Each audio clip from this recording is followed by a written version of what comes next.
भारतीय reserve bank की मौद्रिक नीति समिति यानी एमपीएस ने हाल ही में रेपो रेट में 25 बेसिस पॉइंट यानी कि बीपीएस की कटौती की है। इसका सीधा असर फिक्स डिपॉजिट पर पड़ेगा, यानी एफडी पर मिलने वाले ब्याज अब घटने लगेंगे। ऐसे में उन सीनियर सिटीजन्स के लिए दिक्कत हो सकती है जो इन पर नियमित आय के लिए निर्भर रहते हैं। इसी दिशा में बढ़ते हुए बैंक ऑफ इंडिया ने भी अपने 400 दिनों वाली विशेष एफडी योजना, जिस पर 7.3% ब्याज मिल रहा था, वो 15 अप्रैल से बंद करने की घोषणा कर दी है।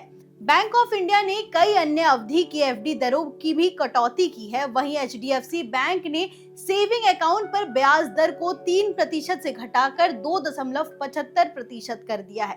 तो अब ऐसे में सवाल उठता है कि सीनियर सिटीजन आखिर करे तो क्या करे। तो ऐसे में आपको बता दें कि सीनियर सिटीजन के पास अब भी निवेश करने के कई विकल्प है।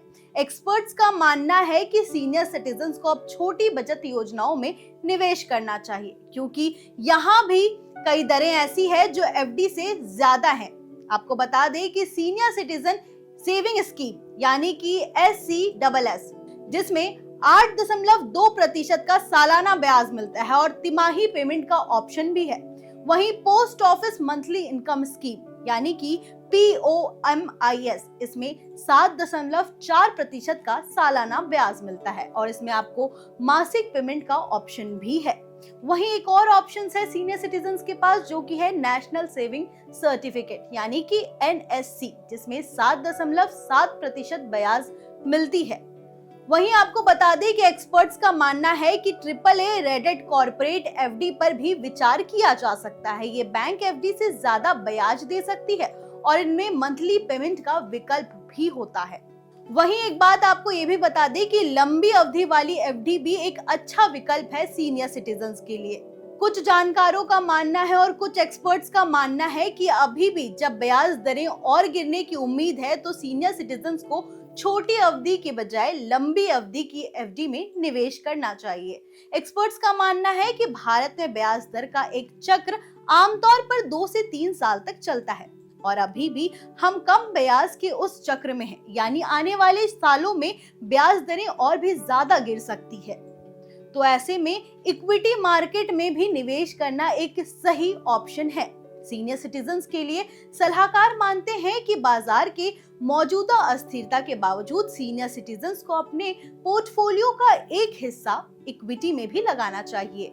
सलाहकारों का मानना है कि सीधे आप शेयरों में ना जाएं, बल्कि हाइब्रिड म्यूचुअल फंड या बैलेंस्ड एडवांटेज फंड्स में भी निवेश कर सकते हैं। वो अपनी कुल पूंजी का 10 से 20% इस ओर मोड़ सकते हैं अगर वे थोड़ा जोखिम ले तो। वहीं सलाहकार ये भी राय देते हैं कि सीनियर सिटीजन्स जो है वो लार्ज कैप फंड और इंडेक्स फंड जैसे विकल्पों को भी चुन सकते हैं। ऐसे में आपको बता दें कि ब्याज दरों में गिरावट से घबराने की आपको बिल्कुल भी जरूरत नहीं है। एक्सपर्ट्स का मानना है कि ब्याज दरों में गिरावट को लेकर घबराने की जरूरत नहीं है।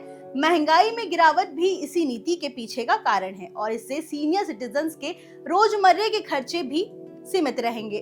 उनका कहना है कि घबराना या हड़बड़ी में फैसले लेने की बजाय योजनाबद्ध तरीके से निवेश को रिबैलेंस करना सही रहता है।